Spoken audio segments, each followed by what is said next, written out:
नमस्कार विद्यार्थी मित्रांनो, आपण मराठी व्याकरण या विषयाची मागील वर्षांच्या प्रश्नांचे स्पष्टीकरणासह विश्लेषण ही सिरीज सुरू केलेली आहे। त्यामधील आजचं आपलं दुसरं लेक्चर। यामधील प्रश्न क्रमांक 21 आणि आ यांना काय म्हणतात हा प्रश्न मुंबई लोहमार्ग पोलीस 2023 आणि रायगड पोलीस भरती 2016 यावर्षी विचारण्यात आलेला आहे।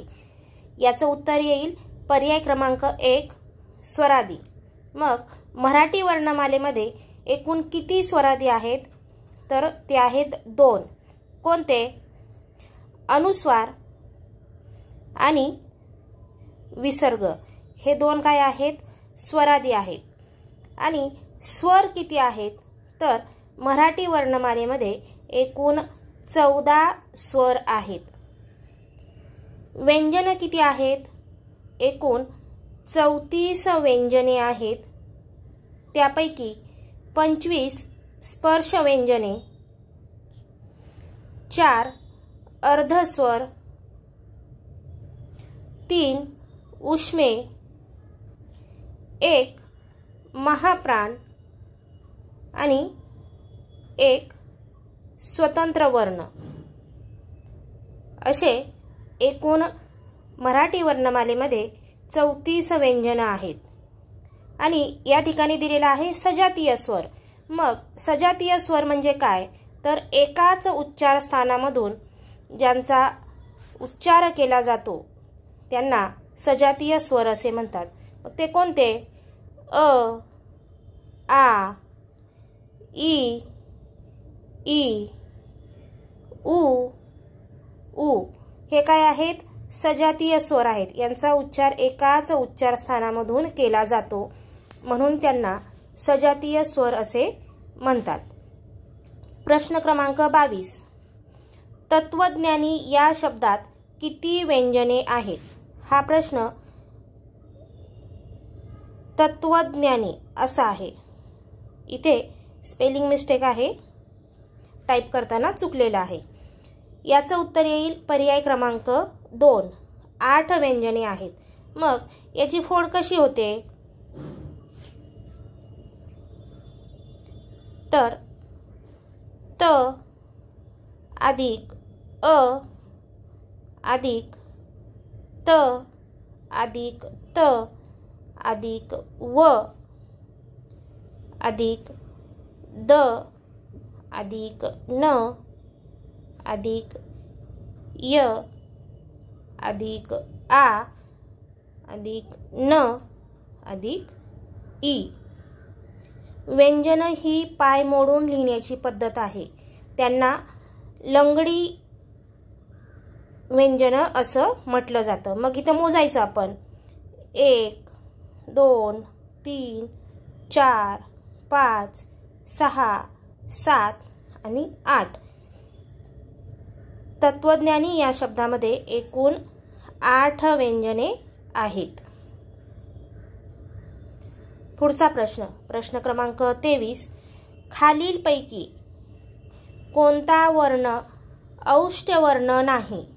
आपण वर्णांची उच्चारस्थाने यामध्ये वेगवेगळे उच्चारस्थानांची माहिती बघितलेली आहे। मग औष्ठ्य वर्ण म्हणजे काय? तर ज्याचा उच्चार हा ओठांच्या साहाय्याने केला जातो। जिभेचा तोंडातील आतील कुठल्याही भागाला स्पर्श होत नाही।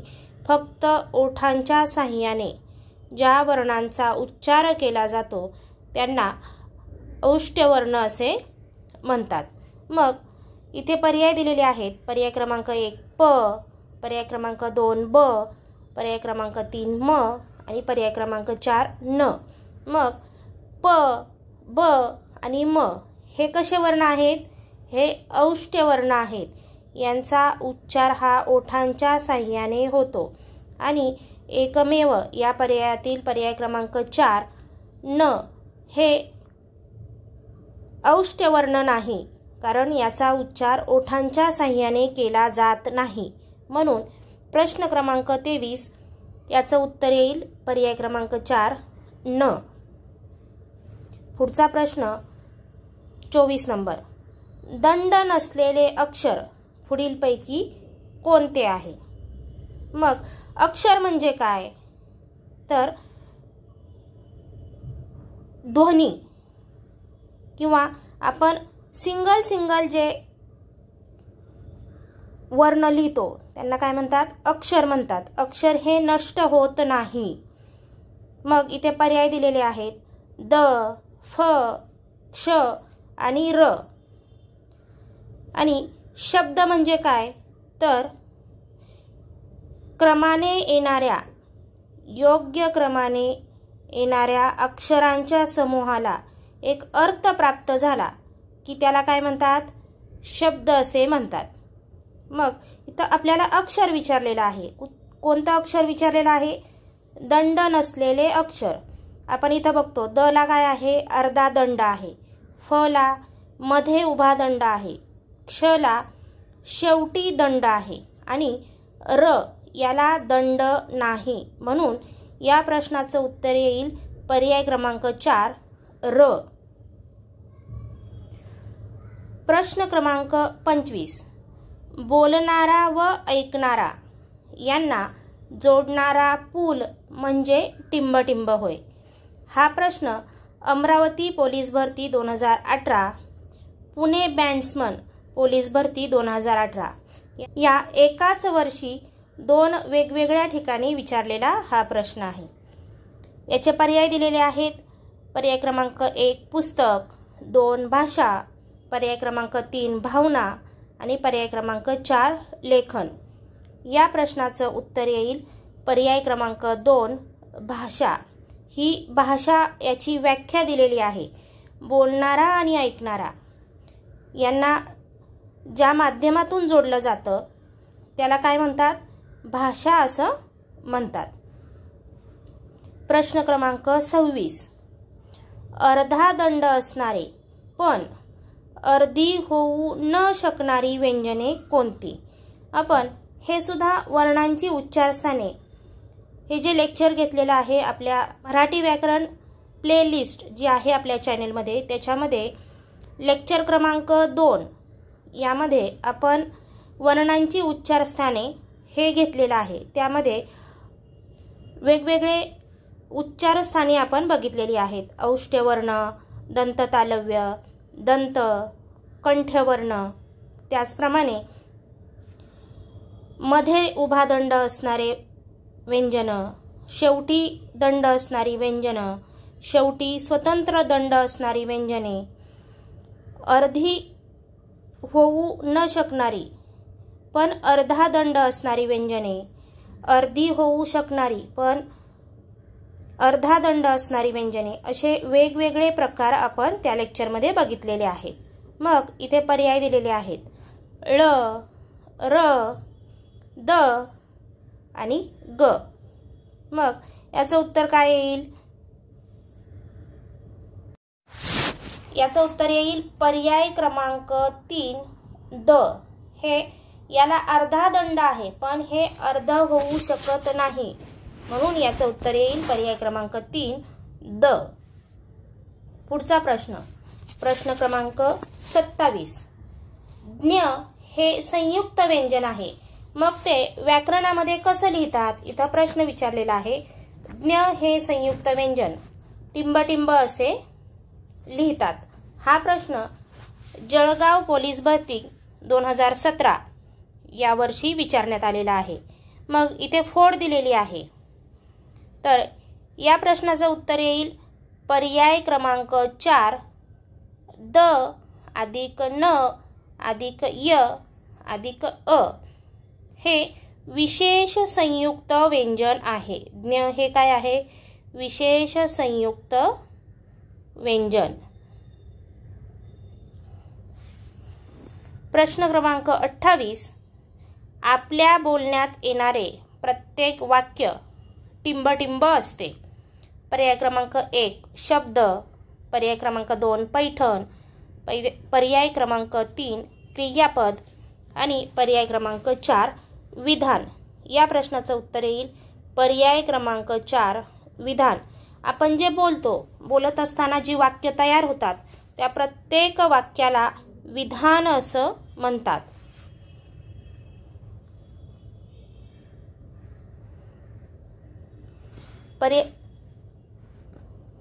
प्रश्न क्रमांक 29. मूळ शब्दाला व्याकरणात टिंबटिंब असे म्हणतात. हा प्रश्न पुणे शहर पोलीस भरती 2018 या वर्षी विचारण्यात आलेला आहे. मग मूळ शब्दाला व्याकरणामध्ये काय म्हणतात? प्रकृती असं म्हणतात. जे मूलध्वनी असतात, या मूलध्वनींपासून त्या मूलध्वनींना क्रमाने जोडल्यानंतर काय तयार होतं? अक्षर तयार होतं. आणि या अक्षराला एक अर्थ प्राप्त होतो. म्हणून अक्षर म्हणजे काय? क्रमाने येणाऱ्या मूलध्वनींना एक विशेष अर्थ प्राप्त झाल्यास त्याला अक्षर असं म्हणतात. मग इथं अक्षर येईल का? नाही. या प्रश्नाचं उत्तर येईल पर्याय क्रमांक 2, प्रकृती. प्रश्न क्रमांक 30. मराठी भाषेत एकूण टिंबटिंब वर्ण व टिंबटिंब स्वर आहेत. हा प्रश्न गोंदिया पोलीस भरती 2017 या वर्षी विचारण्यात आलेला आहे. मराठी वर्णमालेमध्ये एकूण 52 वर्ण आहेत आणि 14 स्वर आहेत. मग या स्वरांमध्ये ऱ्हस्व स्वर, दीर्घ स्वर असे प्रकार पडतात. आणि या 52 वर्णांमध्ये काय काय येतं? तर 14 स्वर येतात, 2 स्वरादी येतात, 34 व्यंजने,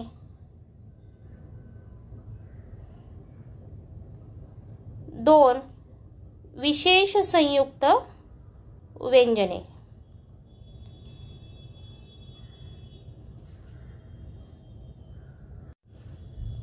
असे एकूण 52 वर्ण आहेत. आणि प्रश्नात विचारल्याप्रमाणे मराठी वर्णमालेमध्ये एकूण 14 स्वर आहेत. म्हणून या प्रश्नाचं उत्तर येईल पर्याय क्रमांक 3, 52 वर्ण व 14 स्वर. प्रश्न क्रमांक 31. मराठी वर्णमालेत मृदू वर्ण किती आहेत? मग मराठी वर्णमालेमध्ये मृदू वर्ण किती आहेत? मराठी वर्णमालेमध्ये एकूण 37 मृदू वर्ण आहेत. मग यामध्ये काय काय येतं? तर स्वर येतात. स्वर किती आहेत? 14. स्वरादी किती आहेत? 2. मृदू व्यंजन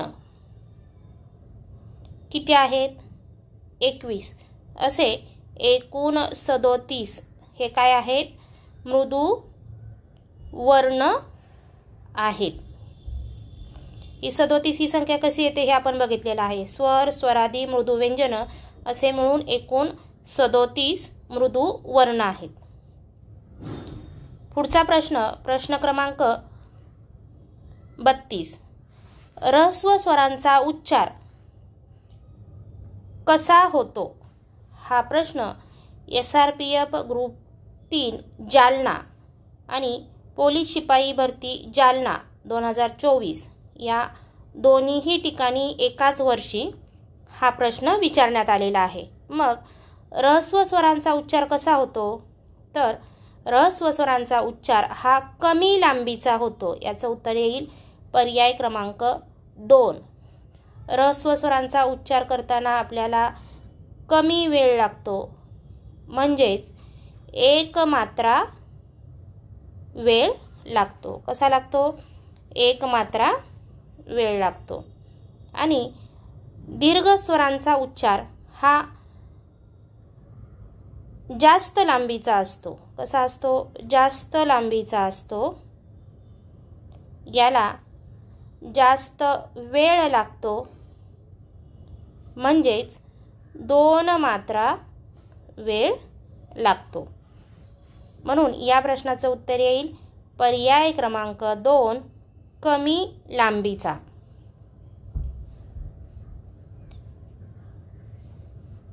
पुढचा प्रश्न आहे प्रश्न क्रमांक 33. पुढीलपैकी विजातीय स्वरांची जोडी ओळखा. आपण या अगोदर एक प्रश्न बघितला होता, त्याच्यामध्ये पर्याय होता सजातीय स्वर. ते आपण समजून घेतलं होतं. सजातीय स्वर म्हणजे काय? एकाच उच्चार स्थानातून ज्या वर्णांचा उच्चार केला जातो त्याला सजातीय स्वर असं म्हणतात. आणि भिन्न उच्चार स्थानामधून ज्या वर्णांचा उच्चार केला जातो त्याला विजातीय स्वर असं म्हणतात. मग भिन्न म्हणजे काय? तर हा अ एक स्वर आहे आणि त्याच्या पुढे आपण ई हा स्वर लिहिला तर हे काय झालं? हे भिन्न उच्चारस्थाने झाले. अ आणि ई हे काय आहेत? भिन्न उच्चारस्थाने आहेत. आणि एकच उच्चारस्थान म्हणजे अ, आ, ई, ई, उ, उ हे काय आहेत? एकाच उच्चारस्थानामधून केलेले उच्चार आहेत. म्हणून यांना सजातीय स्वर आणि यांना विजातीय स्वर. हे भिन्न उच्चारस्थानामधून होतात म्हणून यांना विजातीय स्वर असं म्हणतात. मग इथे पर्यायामध्ये काय दिलेलं आहे? उ, उ हे काय आहेत? एकाच उच्चारस्थानामधून होतात. ई, ई, अ, अ, अ, आ हे तीनही पर्याय जे आहेत हे एकाच उच्चारस्थानामधून होतात म्हणून यांना सजातीय स्वर असं म्हणतात. आणि पर्याय क्रमांक 4 हे भिन्न उच्चारस्थानातील वर्ण आहेत. कसे आहेत? भिन्न उच्चारस्थाने. म्हणून या प्रश्नाचं उत्तर येईल पर्याय क्रमांक 4 उ आणि ऐ. पुढचा प्रश्न आहे प्रश्न क्रमांक 34. ज्या वर्णांचा उच्चार स्वतंत्रपणे करता येतो त्यांना काय म्हणतात? या प्रश्नाचं उत्तर येईल पर्याय क्रमांक 3 स्वर. मग स्वराचा उच्चार करताना आपल्याला इतर कोणत्याही वर्णाचं सहाय्य घ्यावं लागतं का? तर नाही. स्वराचा उच्चार हा स्वतंत्र होतो. याचा उच्चार करत असताना आपल्याला दुसऱ्या कोणत्याही वर्णाचं सहाय्य घ्यावे लागत नाही. म्हणून या प्रश्नाचं उत्तर येईल पर्याय क्रमांक 3 स्वर. हा प्रश्न यवतमाळ चालक पोलीस शिपाई 2024 आणि SRPF ग्रुप क्रमांक 7 दौंड लागोपाठ वेगवेगळ्या जिल्ह्यांमध्ये हा प्रश्न विचारलेला आहे. 2023ला कुठे विचारला आहे? SRPF ग्रुप क्रमांक 7 दौंड. आणि पुन्हा हा प्रश्न पुढच्या वर्षी 2024ला म्हणजे यवतमाळ चालक पोलीस शिपाई 2024 या ठिकाणी विचारण्यात आलेला आहे. मागील वर्षांचे प्रश्न सोडवणं, फक्त ते वाचणं महत्त्वाचं नाही आहे, तर त्या प्रश्नाचं उत्तर तेच का आहे हे सुद्धा आपल्याला समजून घेणं महत्त्वाचं आहे. प्रश्न रिपीट होतात आणि रिपीट होत असताना त्याचा अभ्यास करत असताना आपल्याला विश्लेषणात्मक अभ्यास करणं गरजेचं आहे. हे प्रश्न बघितल्यावर तुमच्या लक्षात आलेलंच असेल. पुढचा प्रश्न आहे प्रश्न क्रमांक 35. मराठी भाषेत एकूण किती व्यंजने आहेत? मग या प्रश्नाचं उत्तर येईल पर्याय क्रमांक 2 34. मराठी वर्णमालेमध्ये किती व्यंजन आहेत? 34. मग त्यांचे वेगवेगळे प्रकार पडतात. कसे? स्पर्श व्यंजने. स्पर्श व्यंजने किती आहेत? 25. अर्धस्वर किती आहेत? 4. य, र, ल आणि व. महाप्राण किती आहे? 1. कोणता? ह. स्वतंत्र वर्ण किती आहे? 1. कोणता आहे तो? ळ. आणि उष्मे. उष्मे किती आहेत? 3. श शामृगाचा, श षटकोनाचा आणि स. या स्पर्श व्यंजनामध्ये या मूळ व्यंजनामध्ये 25 स्पर्श व्यंजने, 4 अर्धस्वर, 1 महाप्राण, 3 उष्मे आणि 1 स्वतंत्र वर्ण अशी यांची फोड होते. हे आपल्या लक्षात असणं गरजेचं आहे. आपण आपल्या चॅनेलवरती मराठी या विषयाची सिरीज घेतलेली आहे. त्यामधील आपलं पहिलं लेक्चर आहे मराठी भाषा वर्णलिपी. यामध्ये आपण वर्णमाला हा टॉपिक घेतलेला आहे. त्यामध्ये आपण एकूण व्यंजनं किती आहेत, स्वर किती आहेत, स्वरादी किती आहेत, पुन्हा त्या स्वरांमध्ये ऱ्हस्व स्वर, दीर्घ स्वर, व्यंजनांमध्ये स्पर्श व्यंजनं, विशेष संयुक्त व्यंजनं, अर्धस्वर, महाप्राण, स्वतंत्र वर्ण, उष्मे, त्याचप्रमाणे कठोर वर्ण, मृदू वर्ण हे सर्व घेतलेलं आहे. आपल्या चॅनलच्या प्ले स्टोअरमध्ये जायचं, त्यामधील मराठी व्याकरण यातील पहिलं लेक्चर बघून घ्यायचं आहे. तुमच्या सर्व कन्सेप्ट क्लिअर होतील. प्ले स्टोअर में प्ले लिस्ट. आपल्या यूट्यूब चॅनलवरती, आपला यूट्यूब चॅनल कोणता आहे? फायनल टार्गेट MPSC या यूट्यूब चॅनलमध्ये गेल्यानंतर प्ले लिस्टमध्ये जायचं आहे. त्यामध्ये मराठी व्याकरण इथे जायचं आणि त्यामधलं पहिलंच लेक्चर आहे आपलं मराठी भाषा वर्णलिपी. त्यामध्ये आपण एकूण व्यंजने, एकूण स्वर, स्वरादी हे घेतलेलं आहे. पुन्हा त्यामध्ये मृदू वर्ण, कठोर वर्ण, ऱ्हस्व स्वर, दीर्घ स्वर, अर्धस्वर, महाप्राण, स्वतंत्र वर्ण, उष्मे आणि संयुक्त व्यंजने हे आपण समजून घेतलेलं आहे. आपण आपल्या चॅनलवरती जायचं आणि त्या ठिकाणी जाऊन मराठी व्याकरण यामधलं पहिलं लेक्चर बघून घ्यायचं आहे.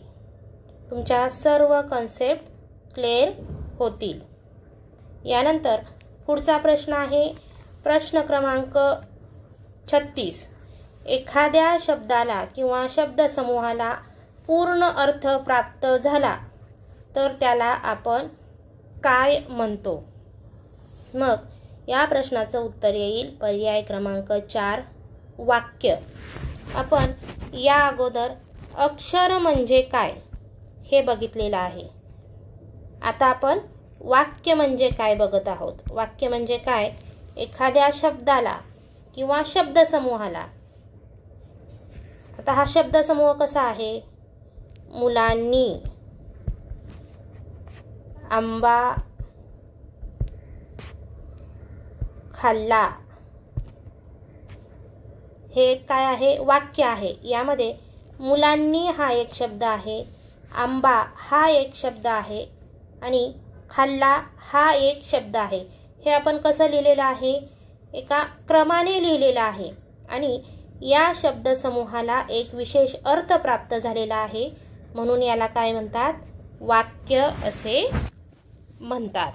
म्हणून या प्रश्नाचे येईल पर्याय क्रमांक 4 वाक्य हे उत्तर. प्रश्न क्रमांक 37. उच्चार करण्यासाठी जास्त वेळ लागतो किंवा ज्याचा उच्चार लांबट होतो त्याला कोणता वर्ण म्हणतात? हा प्रश्न पुणे पोलीस शिपाई 2021 या वर्षी विचारण्यात आलेला आहे. याचं उत्तर येईल पर्याय क्रमांक 2 दीर्घ स्वर. आपण या अगोदरच बघितलेला आहे. ऱ्हस्व स्वर यांचा उच्चार करताना कमी वेळ लागतो. दीर्घ स्वर यांचा उच्चार हा लांबट असतो आणि याला उच्चारासाठी जास्त वेळ लागतो, म्हणजे 2 मात्रा वेळ लागतो. म्हणून या प्रश्नाचं उत्तर येईल पर्याय क्रमांक 2 दीर्घ स्वर. प्रश्न क्रमांक 38. भाषा म्हणजे काय? हा प्रश्न चंद्रपूर पोलीस शिपाई 2024 याला विचारण्यात आलेला आहे। मग इथे आपल्याला डायरेक्ट काय विचारलेलं आहे, व्याख्या विचारलेली आहे। म्हणून या प्रश्नाचं उत्तर येईल पर्याय क्रमांक 3, विचार व्यक्त करण्याचे साधन म्हणजेच भाषा होय। प्रश्न क्रमांक 39, क्ष व ज्ञ या वर्णांना वर्णमालेत स्थान देणारे खालीलपैकी कोण? हा प्रश्न जालना पोलीस भरती 2024 या ठिकाणी विचारण्यात आलेला आहे। मग पर्यायामध्ये दिलेला आहे दादोबा, दामले, सबनीस आणि चिपळूणकर। हे काय दिलेलं आहे, त्यांची आडनावं दिलेली आहेत। या प्रश्नाचं उत्तर येईल पर्याय क्रमांक 3, सबनीस। सबनीस यांनी क्ष व ज्ञ यांना मराठी वर्णमालेमध्ये स्थान दिलेलं आहे। मग दादोबा कोण आहेत, तर दादोबा पांडुरंग तरखडकर यांना काय म्हणतात, मराठी भाषेचे पाणिनी असे म्हणतात।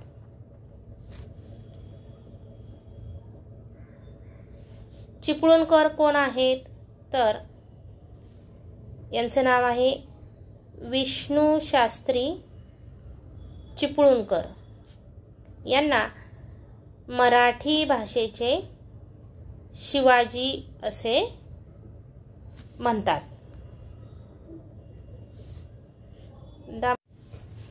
आणि हे दामले यांचं पूर्ण नाव काय आहे, कृष्णाजी केशव दामले। यांनाच मराठी काव्याचे जनक, यांनाच मराठी काव्याचे जनक असे सुद्धा म्हटले जाते।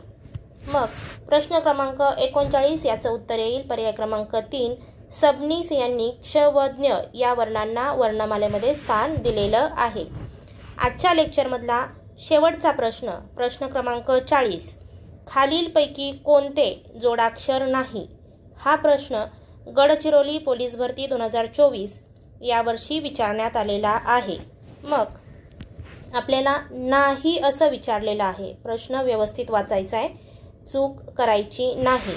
मग आपण इथे बघूया, म याची फोड कशी होते, म अधिक ह अधिक अ।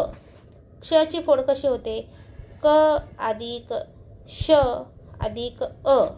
ज्ञची फोड कशी होते, द अधिक न अधिक य अधिक अ। आणि या क्रूची फोड होते क अधिक रू।